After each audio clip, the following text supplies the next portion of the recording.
आप देख रहे हैं DCP news detective crime press. शिविर का हुआ समापन। हिमालयन कंपनी के मालिक और एसोसिएशन के अध्यक्ष पहुंचे समापन समारोह में।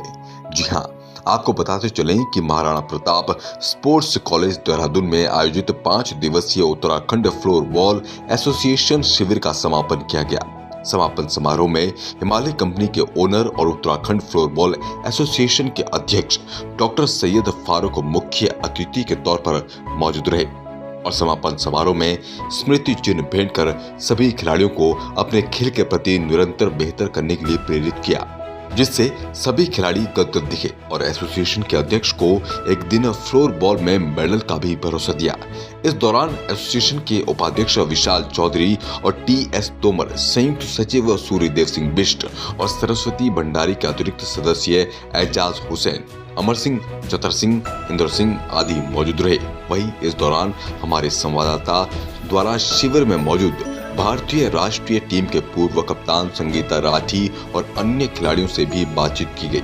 आइए पहले जानते हैं अध्यक्ष और संयुक्त सचिव की प्रतिक्रिया, फिर चलते हैं संवाददाता की खिलाड़ियों और कोच फ्रीजो जोहनी के साथ खास बातचीत की ओर।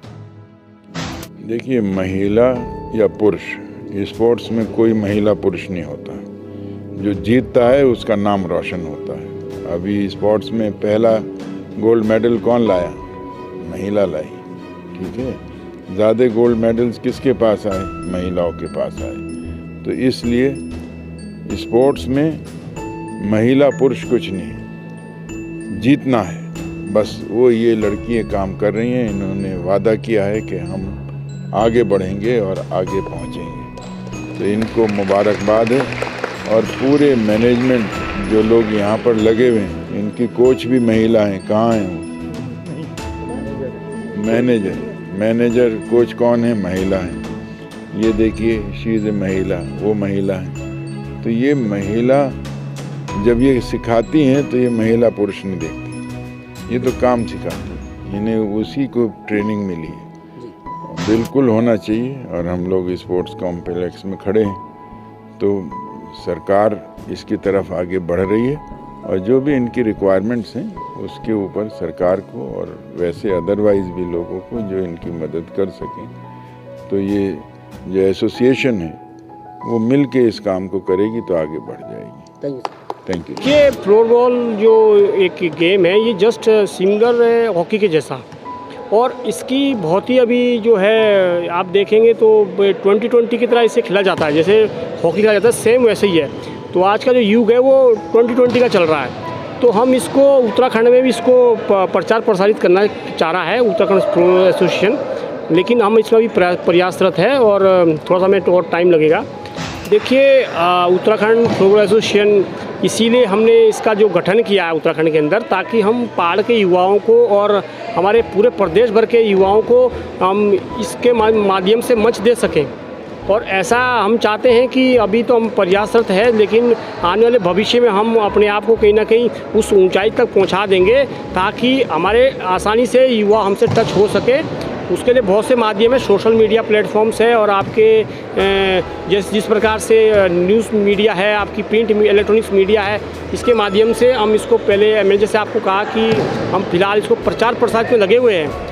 जब इस पे युवा इंटरेस्ट लेंगे तो हम हमारे संपर्क में आएंगे, हम अवश्य उनको प्लेटफॉर्म भी देंगे और उनको खेलने का मौका भी देंगे और अपने भविष्य को संवारने का आगे भविष्य में मौका भी देंगे। उत्तराखंड की राजधानी देहरादून स्थित रायपुर स्पोर्ट्स कॉलेज में मौजूद हूँ, महाराणा स्पोर्ट्स कॉलेज में, जहाँ पर 4th फ्लोरबॉल एसोसिएशन कैंप का आयोजन किया गया था, जो शायद 5 दिवसीय आयोजन था और आज समापन समारोह यहाँ पर किया जा रहा है।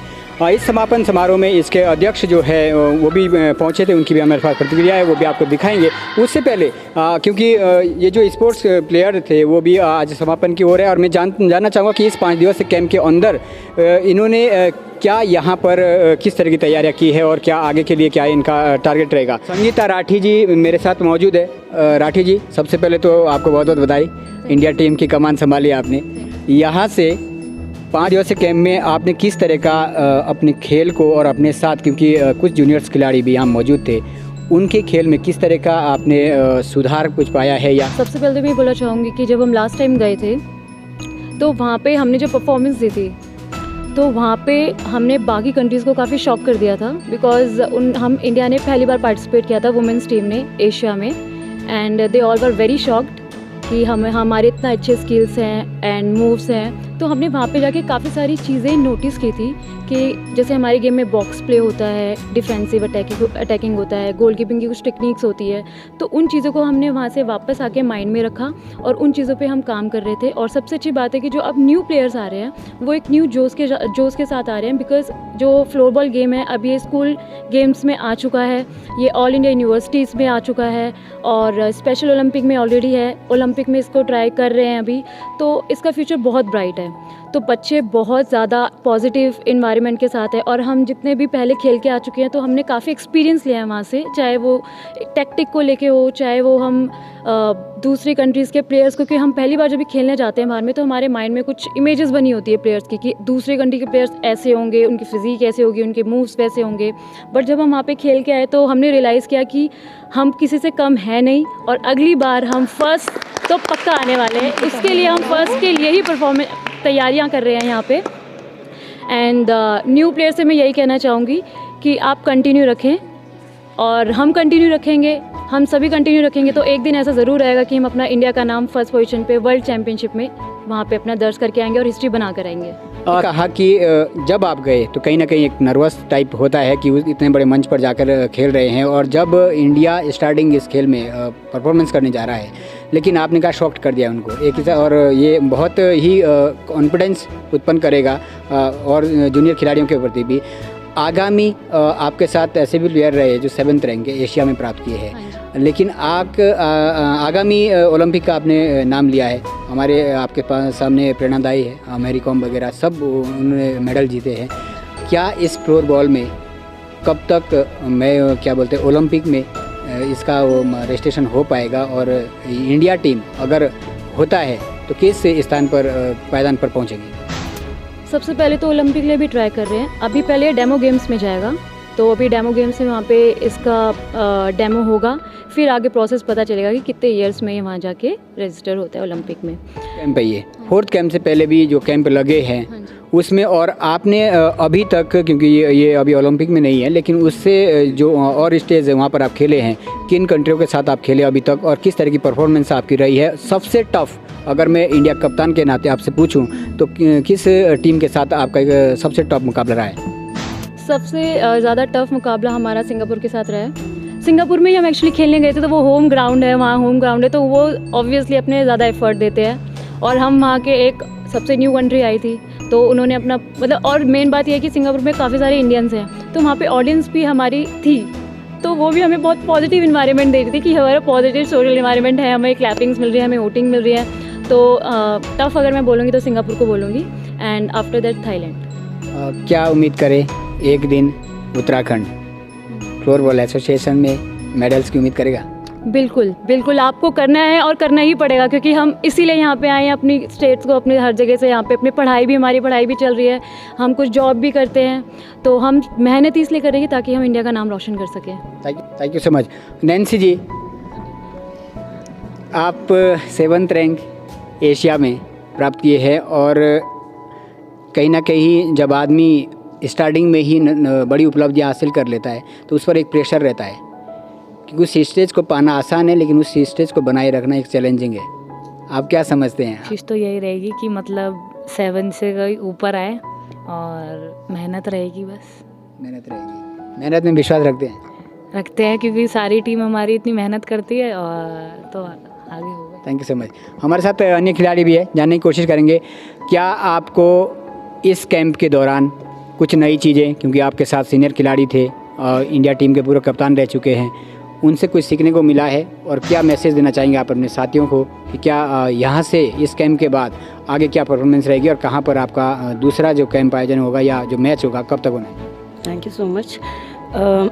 हमारे साथ पूर्व कैप्टन जो है संगीता राठी और वाइस कैप्टन ममता नेगी, इनके अंडर हमने बहुत कुछ सीखा है और यहाँ की एसोसिएशन बहुत सपोर्टिव है और जेन्युइनली अब हम लोग उत्तराखंड से बहुत एक्सपेक्ट करते हैं कि ये लोग बार बार कैंप लगाए, क्योंकि आई थिंक इंडिया में उत्तराखंड से अच्छा ग्राउंड अभी नहीं है जहाँ हम प्रैक्टिस कर सकते हैं। और यस, इस कैंप से हमने बहुत मतलब देखा जाए 2018 में हम सिंगापुर गए थे तो हमारी इतनी प्रैक्टिस नहीं थी, हार्डली 4 या 5-6 दिन के कैंप थे। बट लास्ट टाइम 20 डेज़ का कैंप यहाँ हुआ, उसके बाद अब 5-6 दिन का कैंप हुआ। तो 6 दिन के कैंप में इतना प्रोडक्टेबल था ये कि हमारी यूनिटी और ये चीज़ हमें बहुत हेल्प करेगी कि हम आगे मेडल लेके आ सकें। जी, आज समापन समारोह में अध्यक्ष भी पहुंचे थे फ्लोरबॉल एसोसिएशन उत्तराखंड के। कुछ शायराना अंदाज में उन्होंने पंक्तियाँ भी सुनाई थी। क्या प्रेरणा लेते हैं उनसे? प्रेरणा यही लेते हैं कि सब कुछ किस्मत पे नहीं, सब कुछ हमारी मेहनत पर होता है।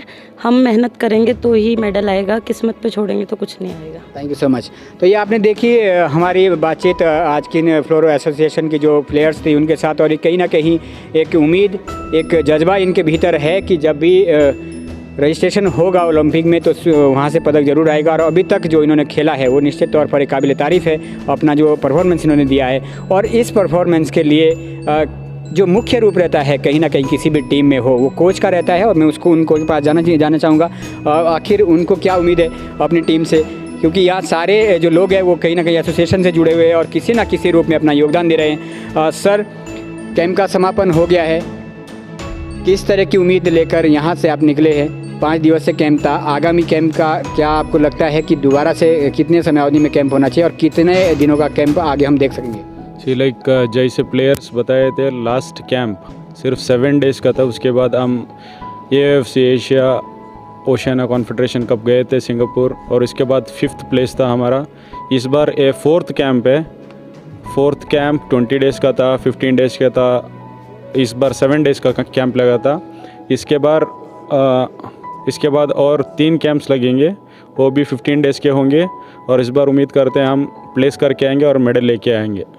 सर, आपकी उम्मीद है मेडल लेकर आएंगे और कहीं ना कहीं जो आपके प्लेयर्स हैं उनकी भी यही आशाएं हैं कि हम प्लेयर्स लेकर आएंगे। लेकिन यहाँ पर अभी अध्यक्ष साहब भी पहुँचे थे, उनसे भी हमने ये प्रश्न किया था और स्पोर्ट्स के जो प्लेयर हैं उनका भी कहना था उत्तराखंड में ग्राउंड का एक समस्या है अभी जो उनको नहीं मिल पा रहा। महाराणा स्पोर्ट्स कॉलेज एक अपनी तरफ से हेल्प कर रहा है, वो एक अलग बात है। स्टेट की सरकार हो या हमारी कोई भी सरकारें हो, सेंटर की सरकारें हो, स्पोर्ट के क्षेत्र में आज के समय में प्लेयर्स के लिए ग्राउंड की समस्या से जूझना पड़ रहा है, कितना उचित है? सी, ग्राउंड तो हर गेम का ग्राउंड होना चाहिए। स्टेट गवर्नमेंट एसोसिएशन को सपोर्ट करना चाहिए, नहीं तो गेम ये ऊपर नहीं आएगा।